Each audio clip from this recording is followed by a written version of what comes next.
La semaine dernière, l'audience préliminaire du chef de guerre ougandais Dominic Ongwen a commencé à la Cour pénale internationale. Il est accusé de crimes de guerre contre l'humanité lorsqu'il a dirigé l'armée de résistance du Seigneur. Quelques survivants de ces horreurs ont pu s'exprimer.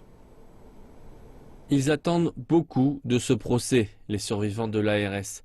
Certains ont regardé l'audience préliminaire de Dominic Ongwen avec intérêt, désireux de voir ceux qui ont causé leur souffrance punis. Nous voulons une bonne justice. Elle ne doit pas s'arrêter aujourd'hui. Nous voulons que la CPI continue. Plus de 40 personnes ont été massacrées sur ce site à Lokodi au nord de l'Ouganda. Dominic Ongwen est accusé d'avoir ordonné les meurtres. Un monument a été érigé pour se souvenir de tous ceux qui ont été tués ici. Mais tout le monde ne rejette pas la responsabilité sur Dominic Ongwen pour les atrocités dont il est accusé.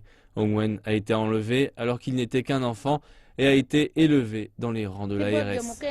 La prochaine fois que ces vidéos sont amenées ici, ils doivent nous montrer le processus qu'ils ont engagé pour déterminer que Ongwen a commis le crime.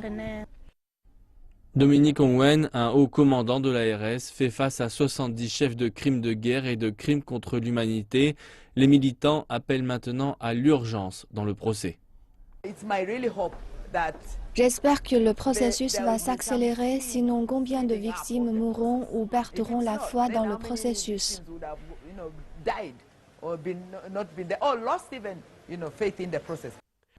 L'ARS a provoqué le chaos dans le nord de l'Ouganda et dans certaines régions de l'Est et du centre de l'Afrique. Le groupe armé a enlevé des dizaines de milliers d'enfants pour les utiliser comme enfants soldats et esclaves sexuels.